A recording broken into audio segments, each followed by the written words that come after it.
tarde a todos. Estamos começando agora uma roda de conversa da Tema Editorial, desta vez com as convidadas Graça Ramos e Stefânia Chiarelli. Vou apresentá-las rapidamente. Stefânia é professora de Literatura Brasileira da Universidade Federal Fluminense, com mestrado em Teoria Literária pela Universidade de Brasília, a UNB, e doutorado em Estudos de Literatura pela PUC-Rio. Autora de diversos livros, que eu não vou enumerar, tamanha a extensão da lista. Graça Ramos também é autora de diversos livros, jornalista, com doutora em História da Arte pela Universidade de Barcelona e mestre em Literatura Brasileira pela Universidade de Brasília. Olha, o mote da nossa conversa hoje é este livro, publicado pela Tema Editorial, de autoria da Graça Ramos, que se chama Habitar a Infância, Como Ler Literatura Infantil. É um tema bastante amplo, bastante rico, e eu acredito que poderemos ter não só ensinamentos, mas também poder usufruir do conhecimento de ambas sobre esse tema, né? Eu começaria com a Graça Ramos, que é a autora, pedindo que ela nos fale um pouco, Graça, da sua motivação em escrever esses textos, que originalmente foram publicados por um blog na plataforma do Jornal O Globo e depois transformadas nesse livro, né? Você pode nos falar sobre esse tema, por favor? Obrigada pelo convite, Beth. Obrigada pela presença, Steph. Muita saudade de estar fisicamente com vocês. E vamos tentar aproveitar esse momento aqui. Bom, em 2010, eu lancei um livro teórico sobre como ler a imagem no livro infantil. Acredito que foi a partir desse livro que o jornal O Globo, me convidou para fazer um blog sobre literatura infantil, que eu denominei de A Pequena Leitora, né, porque eu me remeti à minha experiência de leitora quando pequenina, que acho que é a minha visão que continua. Eu me mantenho como uma criança quando leio os livros, né? Quero entendê-los e vê-los como uma criança. Esse blog ficou no ar 1 ano e meio, quase 2, eu não lembro exatamente o período, e quando acabou, discutindo com você, Beth, a gente concluiu que daria para fazer uma edição de um livro, né? Na época, eu não quis fazer no blog uma crítica de livros específicas, mas algo um pouquinho mais amplo que pudesse servir como referência para pais, mediadores de leituras, gente que não é estudioso do tema, de como ler a literatura infantil, de como buscar ajuda para encontrar bons livros, bons textos que pudessem ser levados às crianças. Então, eu pegava um tema e desenvolvia esse tema. Às vezes era um livro que desencadeava o tema, outras vezes o tema desencadeava os livros. Então, por exemplo, sobre férias. Então, eu escolhi uma série de livros para ver como eles tratavam do tema, ou sobre a morte, ou sobre diversão, ou sobre números, qualquer tema que pudesse interessar a infância, que tivesse registrado em livros infantis, eu trabalhava. Eu discuti muito também, na época, a questão, porque o blog foi entre 2014 e 2015, que a transição para o livro digital estava começando a ser feita. Vejam bem, não é o livro digitalizado, tá? É o livro digital, que é uma outra coisa, a literatura digital.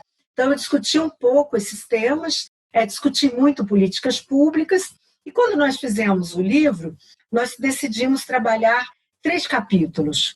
O capítulo que era os textos literários, um capítulo sobre imagem e um capítulo sobre políticas públicas, que naquele momento estavam muito fortes no Brasil, políticas públicas para o livro, para a leitura para crianças. E nós acrescentamos também uma palestra que eu fiz na Academia Brasileira de Letras, exatamente sobre essa questão da literatura digital. Há livros destinados a crianças que gosto de recomendar para adultos. Construídos no texto e na ilustração, com linguagem vigorosa e quase sempre apresentando narrativa de caráter atemporal, eles são expressão de arte. Indico-os sobre o argumento de que se trata de poesia. Nos meses de dezembro, costumo eleger um deles como o melhor do ano e muitas vezes compro exemplares para presentear quem amo. Basicamente, o livro é esse, era a tentativa dele ser uma referência que ajudasse pais, mediadores, quem quisesse se interessar por literatura infantil, a encontrar ali um apoio. ele tem uma bibliografia bastante extensa. Eu acho que são quase 300 livros citados na bibliografia. Então, assim, ele realmente, eu acho que ele cumpre esse papel de ser um livro de referência. Na verdade, são mais de 300, né? 300 obras que estão nas referências bibliográficas. O livro tem também um índice onomástico, que é bastante rico, portanto, ele cumpre esse papel, como você falou, de referência. A Estefânia nos brindou com um belíssimo prefácio nesse livro, né, Graça? E eu gostaria que ela falasse um pouco dessa percepção que ela teve sobre o habitar a infância e como é que ela enxergou essa intervenção da Graça, essa presença que a Graça propõe de reflexões tão ricas, né, sobre esse tema. É muito bom estar aqui com vocês e eu agradeço de novo essa possibilidade de dialogar, porque o primeiro momento assim, concreto foi o prefácio, né? Além da minha longa história com a Graça, para além dos livros, a gente, né, fez ali uma parceria também, e eu acho que me chama a atenção uma coisa que eu pensei recentemente, que na época eu acho que era uma coisa um pouco nova para a gente, né? Que os textos nascem no blog, que é um suporte, depois eles migram para outro, que é o livro, e hoje em dia eles podem também circular de uma outra forma, né? Então eu acho que é um sinal dos tempos também, e o livro também está conectado tanto com a leitura de um passado, né, da tradição, dessa biblioteca também afetiva da Graça, quanto pensando prospectivas, né, prospectando assim, no futuro, né? Então, eu acho que ele está, né, com um olho no passado, um olho no futuro. Ele é um livro que eu digo sem o menor risco de parecer assim cabotina, que eu indico para pesquisadores, né, mestrandos que trabalham com algum tipo de pesquisa que envolva esses temas. Então, a Graça também circula na universidade nessa forma, né, como uma referência. E eu acho que ele cumpre esse papel, né, de apontar questões, de mirar também esse futuro, pensar os quadrinhos, pensar políticas públicas, pensar, né, a relação da criança, né, esses mediadores também nessa leitura. Enfim, eu acho que ela está ali também, de alguma forma, abraçando uma série de núcleos, né, não só temáticos, né, mas questões que nos interessam. Então, foi muito bom poder fazer esse texto abrindo aulas para os textos da Graça desfilarem. Eu acho interessante também colocar que, embora o livro, quer dizer, tenha partido dos textos do blog e que estavam, portanto, numa plataforma digital, que sempre nos dá uma sensação de algo mais perecível, né? Os textos têm uma permanência, né? Eles não me pareceram nunca datados, e ainda agora, quando eu pude revê-los e reler alguns, a impressão que eu tenho é que eles são muito atuais, né, Graça? Toda a discussão que você faz de como os mediadores, né, de leitura podem se comportar ou podem se colocar diante de uma criança, eu acho que o livro tem esse frescor ainda, né? Ele permanece como alguma coisa que traz referências quase que permanentes, né? Queria que você comentasse um pouco isso também para a gente, Graça.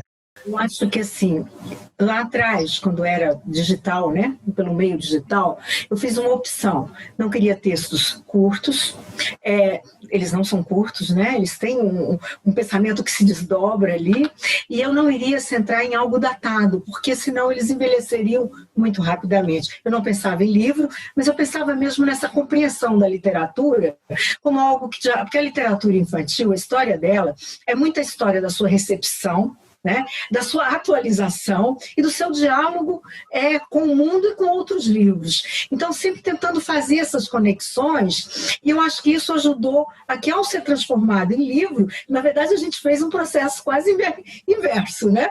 Começamos pelo digital e fomos para o livro, quando boa parte hoje faz um livro e joga para o digital, né? Quase sempre é uma coisa. Eu acho que isso contribuiu para que ele se mantivesse atual. Eu também andei dando uma olhada, falei, vou olhar isso aqui de novo, ver como é que está. Eu acho que ele não perdeu nesse sentido, a atualidade, porque eu estou sempre dialogando e tentando prospectar um pouco o futuro, tentando ver como é que essa literatura pode se desenvolver daquele momento em diante, né? Então, eu acho que essa decisão ali ajudou, contribuiu muito para isso.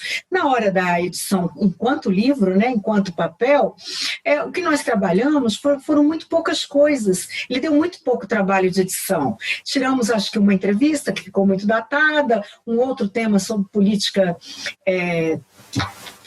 pública, que também estava muito datado, e o resto, o que era literatura, ele permaneceu bastante fresco, bastante apto a ser lido, a ser criticado, a ser comentado. Devo receber críticas também, mas eu acho que aí parte muito da experiência da jornalista, né? A jornalista tentando entender que aquele texto ele não poderia morrer no dia seguinte, ele teria que continuar para que ele tivesse alguma relevância, não diria importância, mas alguma relevância.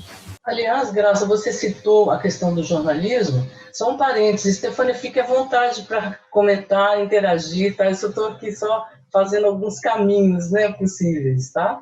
Mas você comentou sobre o jornalismo, Graça, eu acho muito interessante esse diálogo, né? Você que tem uma formação múltipla, né? Não só é jornalista, como tem mestrado em literatura brasileira, tem um doutorado em História da Arte, quer dizer, com essa sua formação bastante completa, eu diria, esse diálogo da linguagem jornalística, né, com a linguagem mais acadêmica, eu acredito que você conseguiu fazer um meio termo nesse contexto, né? Como é que você lidou com isso? Como é que é lidar com essas características, né, que você próprio tem? Digamos assim que a minha formação ela não é única, né, no sentido, como por exemplo, a Steph fez literatura, continuou com a literatura, se aprofundou na literatura. Eu, como ela diz, eu sou mais bagunceira, então eu fui para o jornalismo, do jornalismo para a literatura, da literatura para a arte, mas eu acho que sempre eu mantive uma preocupação muito grande em como mesclar os textos verbais, os textos visuais, essa linguagem que está presente aí nos três segmentos por onde eu já naveguei, digamos assim, né? Um jornal é basicamente um texto verbo-visual, é texto e é desenho, e hoje infográfico. A literatura, como eu fui muito para a poesia e muito para a literatura infantil, ela também trabalha com essas duas instâncias, né? São dois reinos aí que dialogam muito, a palavra e a imagem. Na arte, então, a gente nem fala, porque hoje eu peguei um livro de arte e falei, gente, um livro de arte é quase como um livro para criança, se a gente for pensar num sentido amplo. Se eu fizer só um texto, cadê a imagem? Cadê esses trabalhos que subsidiaram o texto? Se eu colocar só as imagens, vai ficar me faltando também o conceito, né? Então, eu acho que, no final das contas, esses três mundos aí, no meu modo de ver, pode ser um modo de ver até ingênuo, mas eles estão sempre em diálogos. O que me ajudou muito a pensar o livro infantil nesse diálogo que ele tem entre palavra e imagem, porque eu acho que é mais ou menos um processo como foi o de jornal, no sentido de que tudo tem que estar muito bem pensado, a letra tem que estar bem pensada, o espaçamento, o papel Por isso que o livro é um produto caro, o livro infantil, porque ele requer uma equipe muito grande, ele requer muita gente pensando aquele produto. E o futuro, ele será mais ainda coletivo, porque a literatura digital, né, esse livro que vai se fazer mais presente, eu não tenho nenhuma dúvida disso, ele vai requerer ainda mais equipes, porque vai entrar o povo do som, o povo do áudio, o povo da luz, vai ser um coletivo muito grande, né? Eu sempre penso que eu acho que essas minhas experiências todas que me habilitaram, claro, o fato de eu ser uma leitora de livros infantis desde que eu era uma criança, né? Isso inevitável. E como eu continuo sendo uma criança, permaneceu esse olhar, que como diria o Oswald, como é que o Oswald diz, Steph? Ver com alegria. Ver com alegria, né? Ver com alegria. Ver com olhos livres. Ver com olhos livres. Ver com olhos livres, né? Então, um pouco isso, eu consigo ver o livro de criança com essa liberdade de quem diz, puxa, mas isso realmente vai ampliar, vai possibilitar que a criança veja novos mundos? Ela possibilitou a mim, uma adulta que vê como criança essa abertura? Eu acho que é um pouco isso, Beth. Foi grande o número de títulos para adolescentes lançados entre abril e maio. O segmento, cada vez mais competitivo, investe na edição de livros em que o texto visual, antes muito concentrado na literatura para crianças, se fortalece, mas, em geral, a qualidade da linguagem das imagens ainda é tímida se comparada com a narrativa verbal.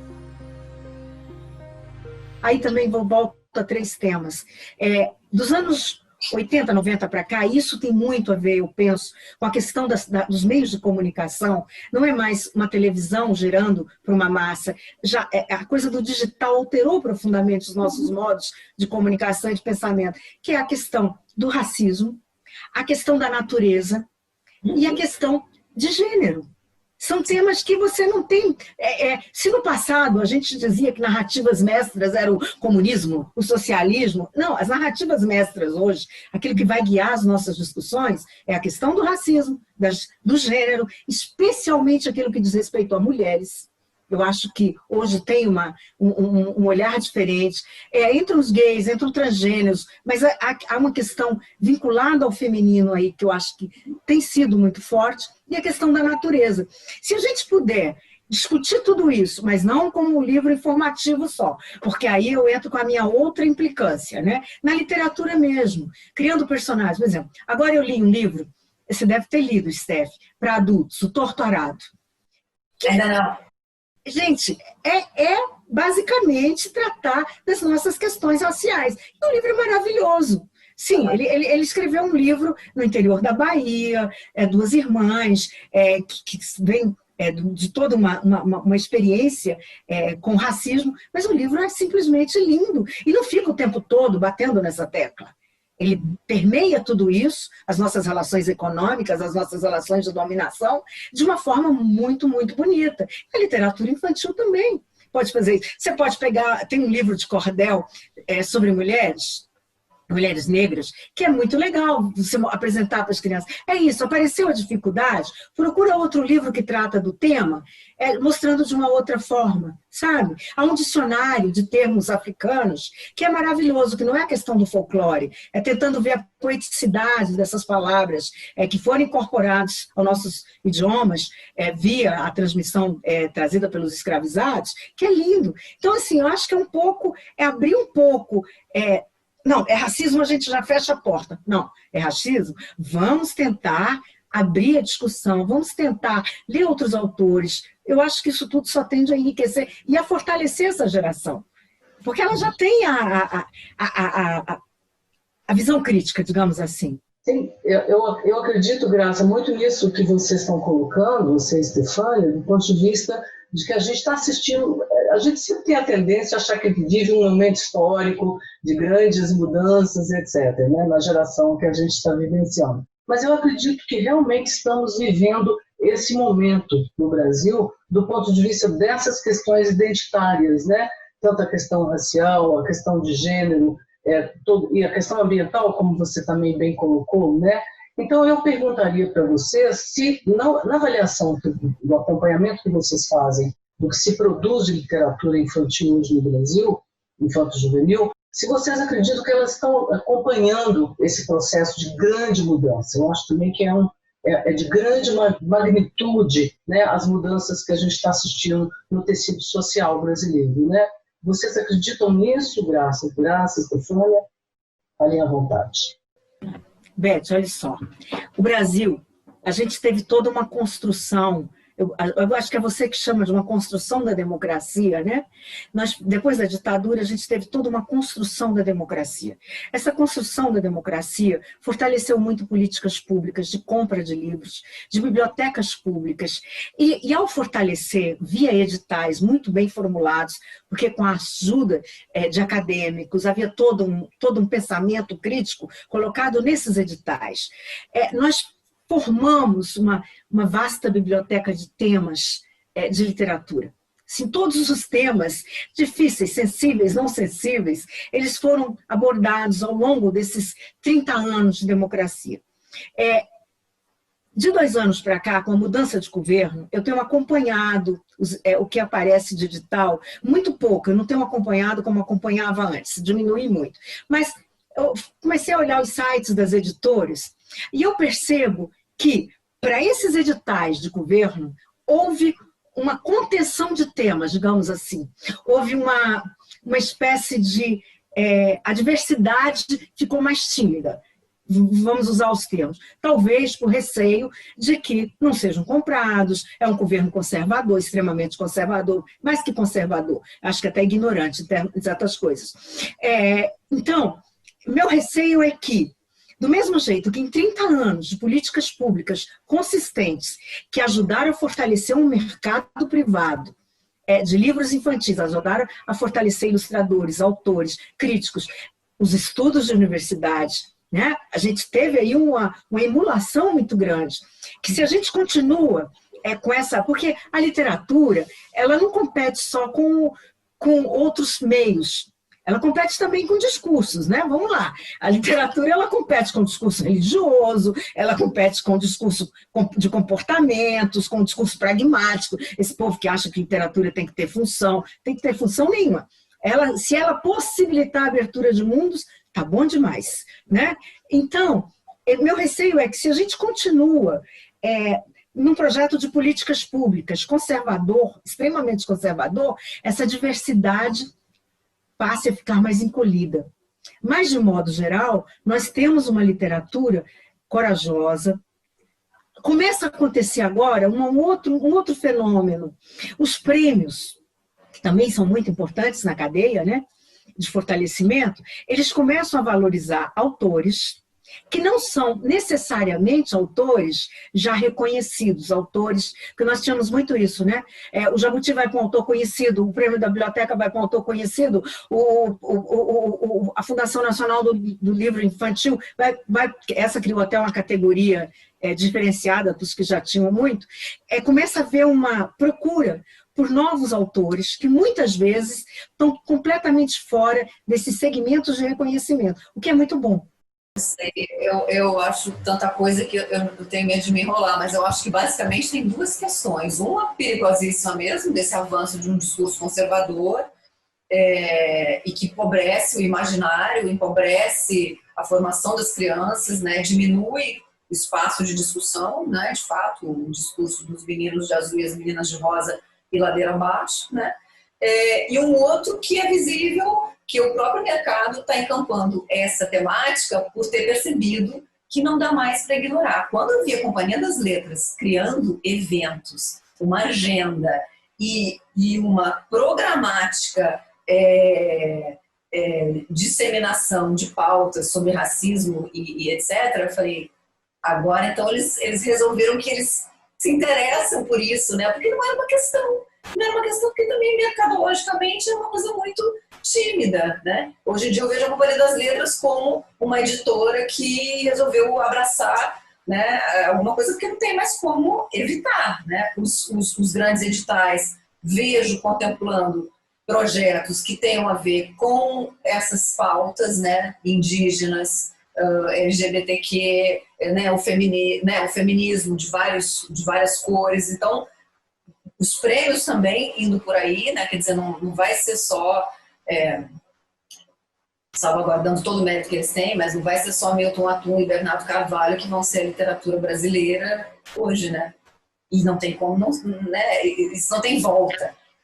Mas também vira uma questão porque as editoras e os grandes grupos, né, estão percebendo que não tem como ignorar, porque eles vão ficar fora da carreira. Olha, eu sempre tendo a pensar assim, tudo vira mercado. É muito difícil aquilo que não vira mercado, né?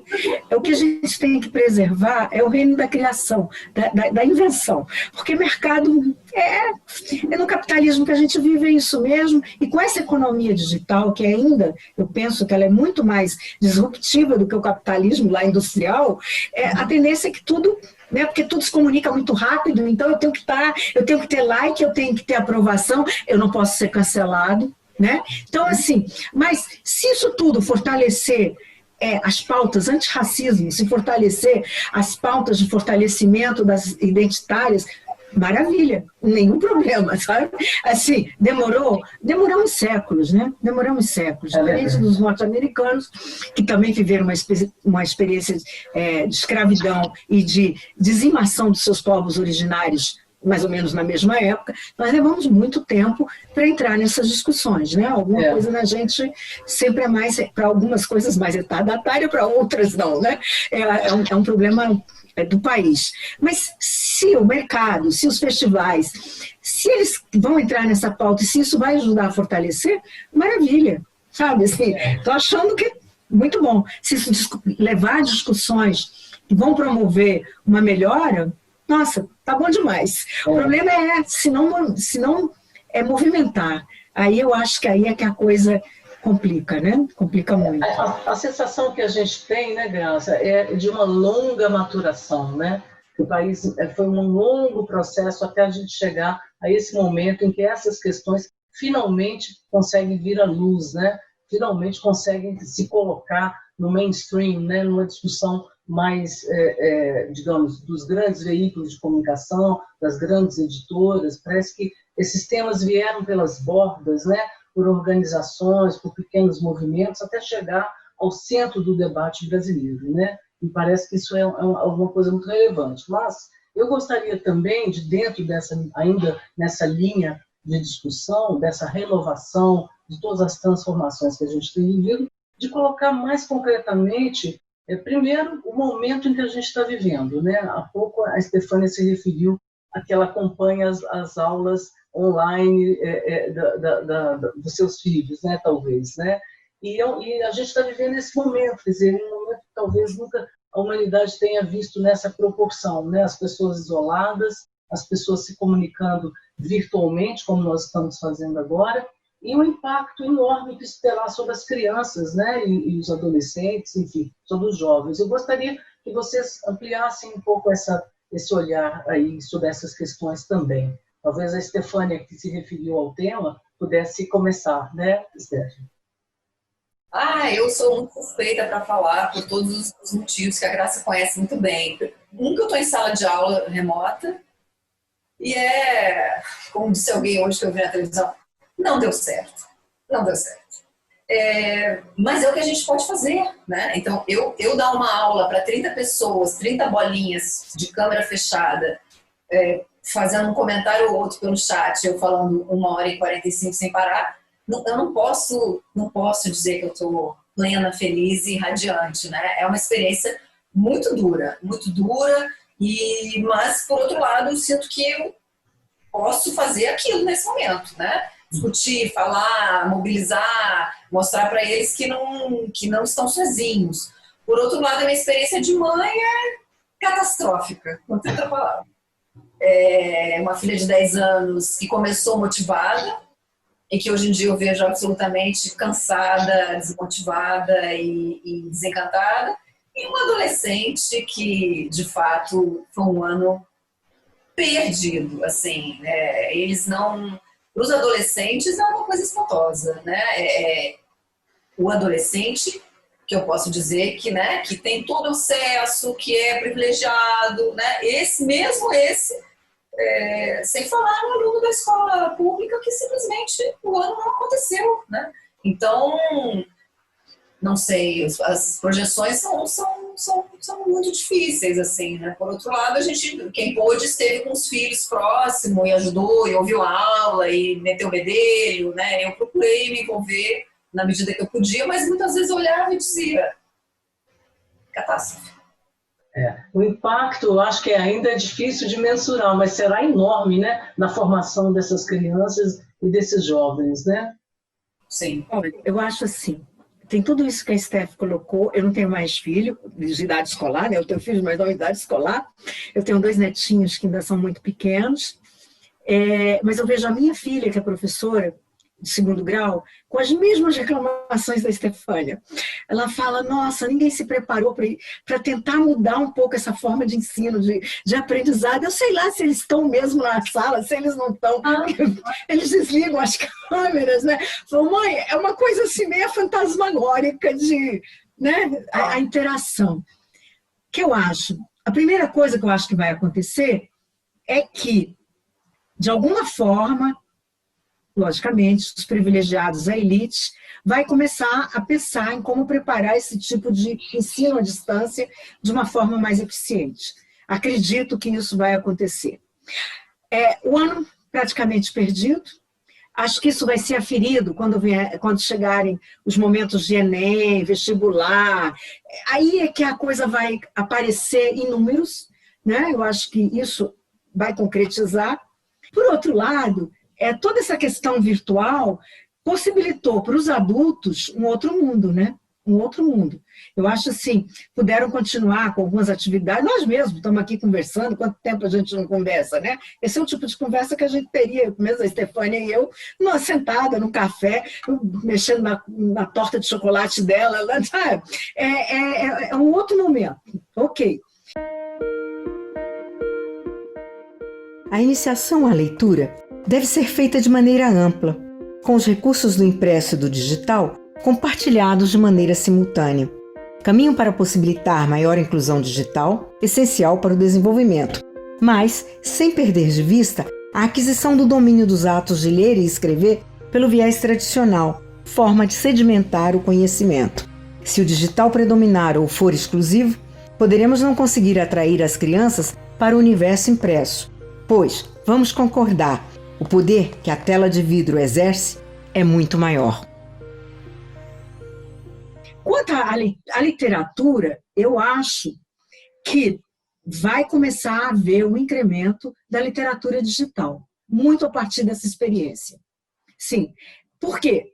Eu li uma pesquisa em outubro, eu não vou me lembrar a fonte, vocês sabem, né, que eu esqueço assim dessas coisas com muita facilidade, mas não da informação essencial, que eles fizeram uma pesquisa em Facebook, Instagram, em todos esses grandes canais, e eles descobriram que o que foi mais afetado de abril a outubro foram os canais para crianças. 700 milhões de visualizações. Música, livro, desenho. O segundo lugar ficou para quem? Para o cinema. 100 milhões de visualizações. Gente, é uma diferença imensa. Quem conseguir montar produtos destinados à infância, com conteúdo, porque tem muita porcaria. Nossa, como tem porcaria, porque isso eu vejo, né? Eu me dou o trabalho de ver, ficar navegando, é muita porcaria, não é pouca não.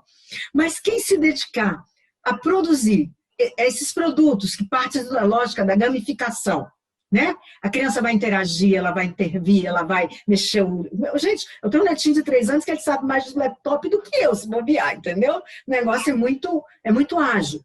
Então, eu acho que com a pandemia, a tendência, quando a economia der uma melhorada, é que isso seja fortalecido. As editoras no Brasil já produzem uma coisa ou outra, mas ainda é muito pequeno, Por outro lado, no Brasil, aconteceu um fenômeno na pandemia que é muito grave, extremamente grave.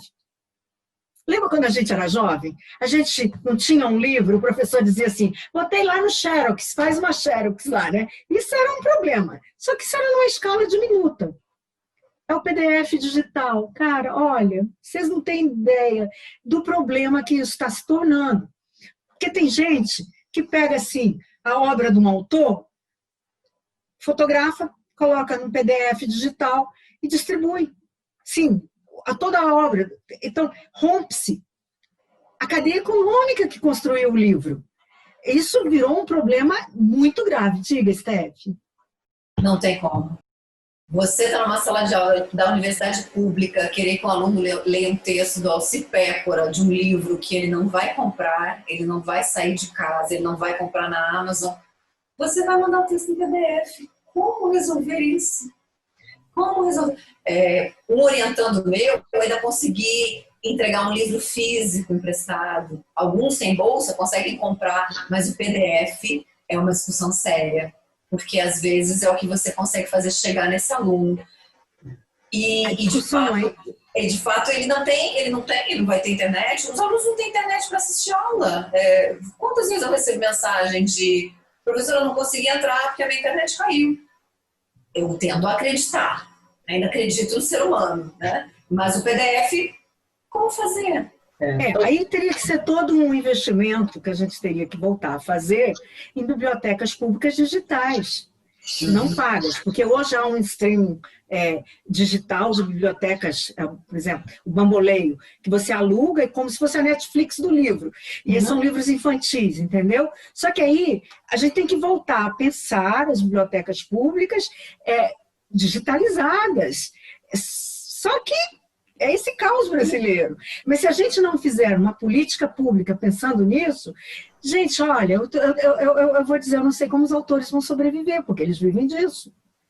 Eles vivem dos direitos autorais, há toda uma cadeia, o diagramador, é o engenheiro do papel, é a própria editora. É como sobreviver, porque me parece que na pandemia... Gente, teve uma mulher que me escreveu, não vou identificar nem nada, dizendo assim, olha que legal, fiz o PDF de todos os livros de tal autor. Aí eu só respondi assim, você tem consciência de que isso é um crime, né? Poxa, sabe assim, eu tenho impressão... Aí entra a ignorância de que é um crime para muita gente, é uma ignorância. Há uma ignorância de que há uma cadeia econômica por trás desse produto, né? E há uma esperteza também, não podemos também deixar de pensar que essa pessoa, por exemplo, ela pode comprar livro, sabe? Há uma esperteza. Então, assim, se a gente não fortalecer os esquemas públicos, o negócio está complicado. Eu tenho impressão também que a gente vai precisar, todas essas mudanças, né, que o digital nos traz, né, que a gente vai precisar atualizar vários parâmetros, até mesmo o direito autoral. Quer dizer, é possível fragmentar. Você quer comprar um capítulo, né? Às vezes você está fazendo um curso que se interessa aquele capítulo que o professor está te recomendando. Você não precisa ler o livro todo, você tem muita leitura. Então, seria de se imaginar que isso possa evoluir para alguma coisa como essa. Olha, um capítulo de um livro vis-à-vis o direito autoral de um livro como um todo, como é que isso se coloca? Porque é quase como lutar contra a corrente, né? Eu acredito, lutar contra o digital. Não tem como, é inviável. Não tem como brigar com ele. É ele que vai realmente dominar o processo, né? Então, é preciso que a gente se atualize. Eu acredito que as editoras, eu tenho uma editora, conduzo uma editora, né? Quer dizer, todo esse processo é bastante, quase artesanal que a gente ainda tem, né, no livro impresso. Eu acredito que isso vai mudar muito, vai passar por um processo de aceleração produtiva muito forte. Mas é preciso que a gente se mantenha ligado ainda à qualidade, à excelência do texto, à excelência da ilustração, independentemente da plataforma, né? Eu acho que é esse que é o mais importante, né? Acho que a questão é essa. Isso vai acontecer, a gente precisa ir se preparando para isso, as editoras, de alguma forma, elas estão se preparando. O digital permitiu coisas muito interessantes. Olha, outro dia, Roger Mello, que é o nosso Nobel da Ilustração, me convidou para participar de um podcast. Foi uma experiência bastante divertida e muito interessante para eu pensar a questão da economia digital do livro. O que é? Ele faz todo um podcast a partir de um livro de papel dele, que era o Hereduana, com músicas, com gente pensando, com contadores de história lendo trechinho, um teórico falando alguma coisa, e é 1 hora. Então, é um produto a partir de um livro feito no meio digital. Isso é possível, acredito não, vi algumas editoras com campanhas promocionais de seus livros, não desse tamanho, mas fazendo algo assim parecido. O problema é que há por exemplo, eu quando penso no digital, eu penso no excesso. Acho que o digital é um excesso. Ele produziu um excesso de muitas coisas. Só que as pessoas, de modo geral, quando elas pensam no digital, elas pensam numa coisa simplificada. E não é. É para a gente ter o mesmo rigor, Exato. As mesmas exigências de um livro no digital, sendo que ele possibilitará muitas outras formas de leitura. Ele possibilitar o movimento, o som, a interferência, né? Então, eu acho que assim, se o mercado ele não começar a andar junto com isso, no Brasil, porque Europa e Estados Unidos a coisa já está um pouco mais adiantada, nós vamos ficar muito para trás. E se os editais de governo não entrarem nisso, nós vamos ficar mais para trás para uma parcela da população que tem muita dificuldade de adquirir o tablet, de adquirir o celular, de comprar o acesso a essa tecnologia. Eu acompanho um pouco o Piauí, né? Porque eu venho de uma família de professores no interior do Piauí, que mais ou menos eu tenho uma ideia de que as escolas não puderam funcionar, porque não tem como. Eu acompanho um pouco a Amazônia, por uma série de razões. As escolas também tiveram muita dificuldade de funcionar. Há um Brasil que é muito diferente de Brasília para baixo, né? Digamos assim, que tem e que se o poder do Estado não entra, estão perdidos. Hoje, quando analiso qualquer livro destinado ao universo infanto-juvenil, só o texto verbal e, eventualmente, o texto visual já não bastam como critérios de análise. De modo geral, a partir da materialidade do livro, procuro estabelecer conexões com as expressões contemporâneas da cultura. As transformações tecnológicas, midiáticas, são levadas em consideração, pois procuro identificar se elas comparecem no livro que analiso. E me lembrei muito desse campo que eu acho enorme para a literatura infanto-juvenil, que é o audiobook, né? Que é o audiolivro. Eu acredito muito que o audiolivro no universo infantil será alguma coisa muito mais portentosa do que ele é hoje como parcela de mercado, como relevância. Mas não sei se Stefânia quer também acrescentar algum comentário. Eu tenho um trecho aqui que eu gostaria de ler para vocês, para a gente já caminhar para o encerramento. Sobre essa eu só queria comentar assim, eu tenho me interessado muito até como uma leitura literária nessa questão de um primado assim da audição, né? Tem toda a questão da oralidade, da cultura brasileira, mas além disso ouvir barulhos nos textos, né? Uma coisa que me interessa.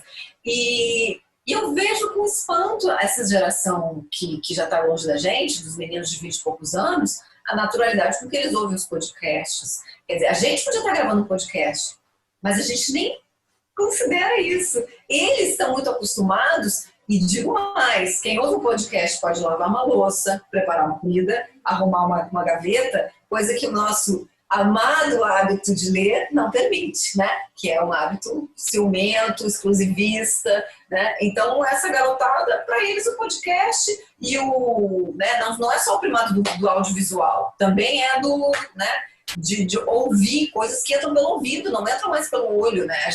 Eu tenho dificuldade de ouvir alguns podcasts e adorei. Mas pergunta se eu vou lá procurar. Não vou. Mudou. Eles conseguem lavar a louça e ouvir, e pensar naquilo que dá. Nós não. É uma outra forma de aquisição do conhecimento que precisa de novos parâmetros, inclusive para avaliação. Sabe? Então, eu acho assim, tem um mundo aí que está aberto. Claro que eu prefiro um livrinho de papel, sabe? Eu continuo apegada a ele, mas não dá para a gente fechar os olhos para o que está vindo. Eu até gostaria de ler um pequeno trecho do prefácio da Stefânia para o livro Habitar a Infância, que eu gostaria a gente já está caminhando para o encerramento, no comentário de vocês, quando você, Stefânia, diz assim, que a Graça Ramos recorre a diferentes linguagens para demonstrar o papel da leitura na formação do cidadão, que não poderá ser chamado desse nome se não for capacitado a imaginar, pensar, criticar. Então, gostaria que vocês dessem essa palavra sobre o papel da leitura, né, na formação do cidadão. Começando por você, que é autora do texto, né, Stefânia? Dá até saudade, né? Assim, parece que faz tanto tempo, né, Graça? Aquele momento lá. Mas eu acho, assim, que cada vez mais, quer dizer, o despertar de uma consciência crítica, se ele chega por meio do livro, do cinema, do podcast, seja onde for, quer dizer, o que a gente mais precisa hoje é, de fato, né, de consciências vigilantes. As crianças, elas estão trazendo um mundo já muito diferente do que foi a nossa infância, né? Uma tolerância muito menor para coisas que a gente naturalizava, né? Minha filha está lendo Malala, e é isso, são outras referências, né? Continuam as antigas, mas novas vêm. Então, eu acho que a literatura, eu continuo acreditando plenamente, né? Não tem que ter missão, né? Não tem que ter... mas a literatura, eu acho que continua sendo uma ferramenta poderosa para, inclusive, acessar esse outro, né? Que é tão difícil, parece tão fácil, mas é tão difícil a gente chegar nele, né? Então, eu continuo acreditando 100%. Eu acho que é fundamental, eu acho que a criança que tem acesso à leitura. E aí a leitura não é somente a do livro, como diz a Steph, são muitas as leituras, mas desde que ela consiga fazer uma leitura crítica daquilo que ela está vendo, ela tem alguém capaz de ajudá-la a fazer a leitura crítica. E aí pode ser qualquer pessoa, porque todo mundo tem um saber. Eu sempre parto do princípio de que todo mundo tem um saber. A forma como esse saber vem, como ele expressa ou não, é que a gente tem que acompanhar. Se ela puder ter livros, maravilhas. Se a gente puder fortalecer o sentido comunitário, melhor ainda, sabe? Eu vejo que a pandemia também teve esse efeito. Ela cerceou os espaços comunitários. E isso complicou muito, sabe? Eu tenho uma impressão que, a partir da pandemia, nós vamos ter aí uma série de adolescentes, jovens, com série de problemas psicológicos, do isolamento, pânico, bulimia. Se a gente conseguisse criar os círculos de leituras virtuais, só deles. O problema é que nós adultos queremos sempre controlar tudo, né?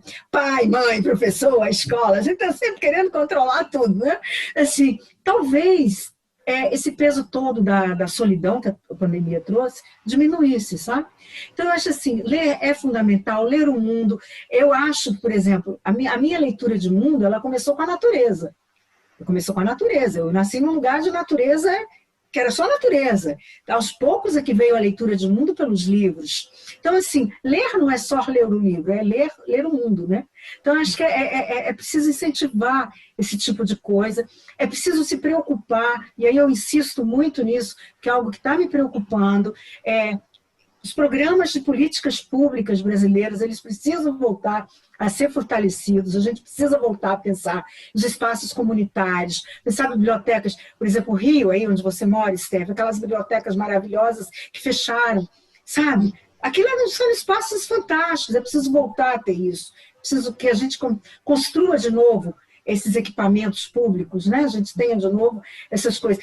Gente, eu já falei para vocês, eu compro 5 livros, um é de adulto, 4 é de criança, sabe? Porque eu acho assim, eles vão me alimentar e eu acho que é no livro infantil, aí eu defendo isso teoricamente, no livro infantil que o mercado editorial aponta caminhos, é a partir dali que ele próprio vai criando caminhos, né? Porque ele tem um leitor extremamente específico, que é um leitor exigente também, que é acompanhado de outros leitores que também são exigentes. Então, ele é meio campo de prova, né? Se a gente fortalecer essa literatura digital, que não é a literatura digitalizada, vai ser muito bom para o mercado, para a formação do cidadão. Ele passa a ter um produto, porque eu te garanto que desses 700 milhões de visualizações, boa parte é galinha pintadinha, no sítio do seu Lobato, sabe? Então, assim, se nesses 700 milhões a gente conseguir encaixar livros com conteúdo, poxa, produtos com conteúdo, que eu nem sei se o nome mais é livro, eu já tenho essa dúvida desde 2010, né? Eu não sei se o nome é esse, é um aplicativo com história, o que é? Mas assim, que facilite porque a criança amplie o mundo, que ela consiga refletir outras coisas, maravilha. Eu sou otimista, né, gente? Uma boa nota essa, Graça, uma nota de otimismo nesse momento que parece tão obscuro ainda para nós em todos os sentidos, né? Então, eu gostaria de agradecer a participação de vocês, acho que foi uma bela roda de conversa, que a gente possa fazer outras, inclusive presencialmente, tão logo as vacinas estejam aí disponíveis para todos nós, não é verdade? Então, muito obrigada, Graça, muito obrigada, Stefânia. Um abraço para vocês. Abraço. Tchau. Beijinho. Tchau. Tchau.